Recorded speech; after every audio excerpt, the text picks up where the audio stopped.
Kia ora everybody, welcome back to Teaology, where we drink tea and talk theology. Today we are drinking the Relax Tea by T2, which is a blend of chamomile, juniper berry, lemongrass, lemon verbena, hibiscus, lavender and rose petals.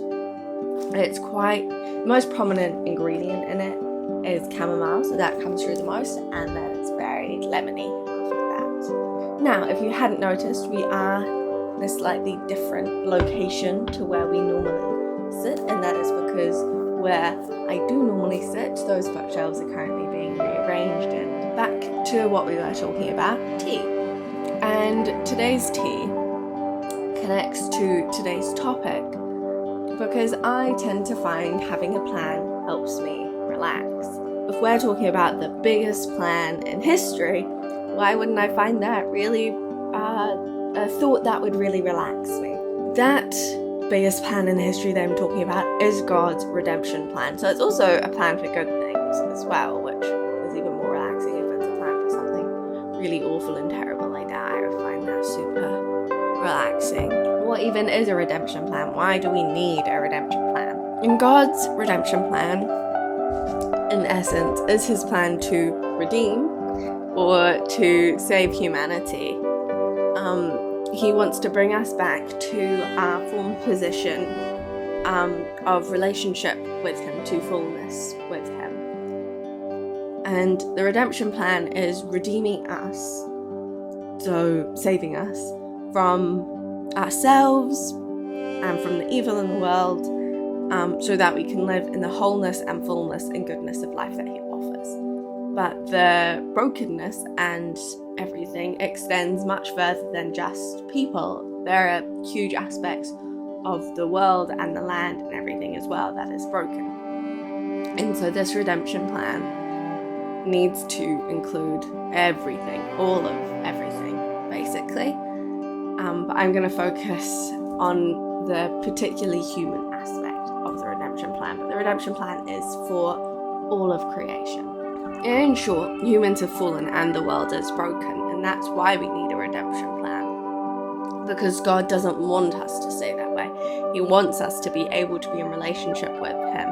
The Garden of Eden was how things were meant to be, or how things were meant to be started. And right from the beginning of introducing that fallenness, he planned to save us, because in Genesis 3, he says, he shall crush the snake's head and the snake shall bite his heel. This is often talked about as referring as the first prophecy of Messiah, first insight into Messiah figure. So right from the beginning, God didn't want to keep it that way, but he knew that actions have consequences, that you can't just not let actions have consequences. And those consequences just change so many dynamics. And for the change to work, it has to be done properly, which also means that the plan of redemption has to be done properly for it to really work in a long-term, meaningful way, because we have that choice. How exactly does God redeem us? What is this plan? And it is it takes part in about, I have 6-7 steps of this plan. You could probably boil it down to less steps, and you could probably make it many more steps. But I've gone with 7, a number of completion. Step number 1. He enters into a special relationship with one particular nation. That nation being Israel. These are God's chosen people, the Israelites, and they are meant to be assigned to show what is to come. They were given access through their laws and statutes to a life-giving closness with God and that personal relationship with God. However, if we keep reading past the giving of those laws and statutes, and even if we're reading in the giving of those laws and statutes, we see that it doesn't always quite work out. So that's reading past Deuteronomy. And Deuteronomy is a really good summary of many of those laws and statutes and why they are in place. Step number 2 Throughout the next few hundred years, quite a while, God starts revealing to trustworthy people how he is going to fix things. He just kind of drips feeds it and gives them different aspects and different points of view, because no one person can understand all of it in the way that it happened before it happened. He lets them know how he's going to fix things, how he's going to stop the suffering that they're under, how he is going to change everything. And he talks to them about a person he is going to send, this person being the Messiah. So he talks about this in response to David, but also talked about coming from the line of David. This is talked about in Isaiah and Jeremiah a lot. But the idea of Messiah is one that travels through all of the prophets and most of the Old Testament books. And Messiah does mean anointed one. So this is a person God has anointed for his purpose to save humanity and save the world, really. This he does through dreams often, but he also does it through various other visions, through words. And we then also, throughout all of those books, see the brokenness and start to really see the need for the Messiah alongside God, sharing that there will be a Messiah. So amidst the brokenness, there is hope being given. This is a lot, not all, but a lot of what the Old Testament is recording. Step number 3, God becomes man. So after a few hundred years of God doing this, of God letting them know that there is something coming, letting them know what it's going to be like, letting them know the conditions and all of that stuff, so that they have all of these features of a Messiah. He becomes man, and he fulfills all of those prophecies about what a Messiah would be like. Now this is really important, because by giving all of that knowledge previously, by giving it all, he has given them a way to recognize the Messiah by looking at all of those things when the Messiah comes. And the Messiah comes in the form of a man, but that man is God. God comes down and becomes human, becomes Jesus. He comes as a baby, he grows up and he walks and he talks, and he has a physical body that grew and that could feel pain. However, he is still fully God, and Jesus is embodying these two identities and realities simultaneously. And I doubt we'll ever be able to fully understand that at all. But he is embodying those two identities. Step number 4, he begins his ministry.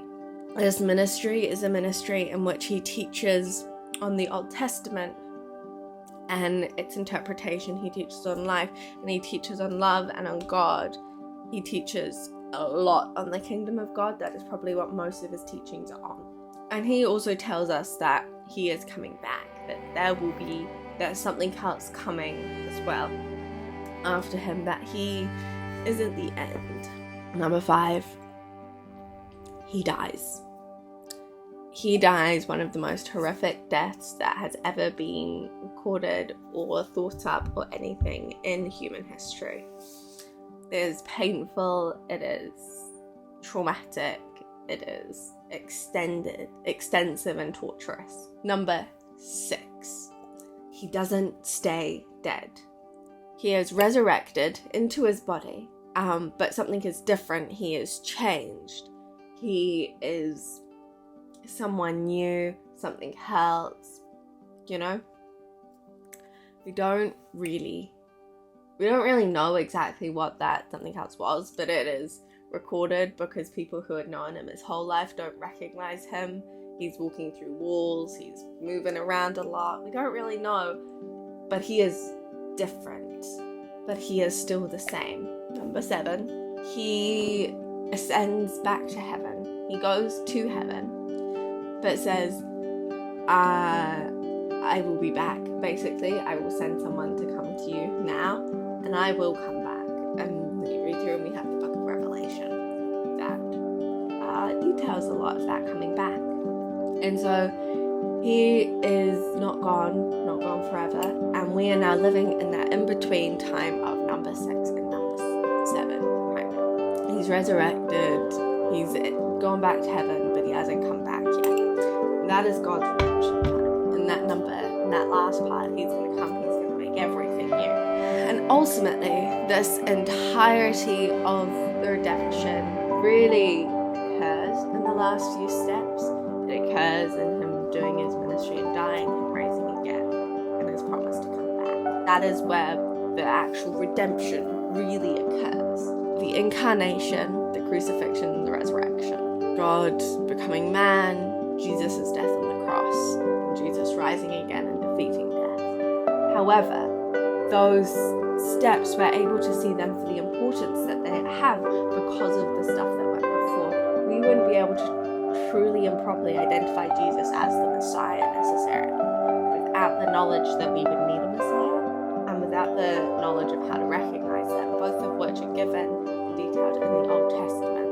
We do see that we need a Messiah by looking around the world around us and go, there is something deeply wrong here, that so many bad things can happen, that we need to change it. We also look around the world and go, there is some inherent level of goodness that has to be maintained and looked after, and we have to cherish that, and that's a part of our stewardship calling. And it is that promise that is the one that gives us hope, just as the promise of the Messiah in the first coming gave the ancient Israelites hope that he will be back, that he will take all those who are willing to go with him. He tells us to share this with everyone so that they may be saved from death itself, that it won't be the end, that there'll be an eternity to live and work and rest and learn and live in the natural rhythms of life that we were designed to live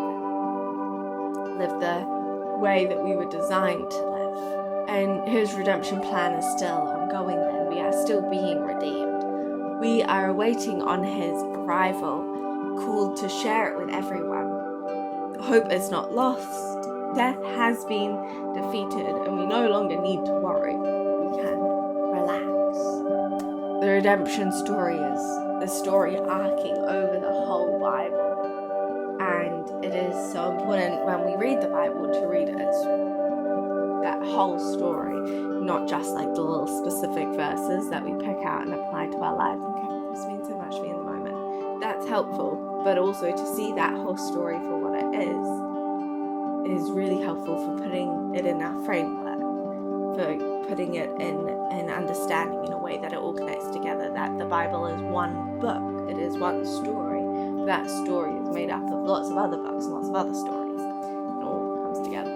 We can see many of the need for these things in the world around us, but we don't get the answers outside of the Word. The Word is the answer, because Jesus is the Word. So thank you all for watching. I will see you all next week as we start a new little series that I've been planning. Thank you.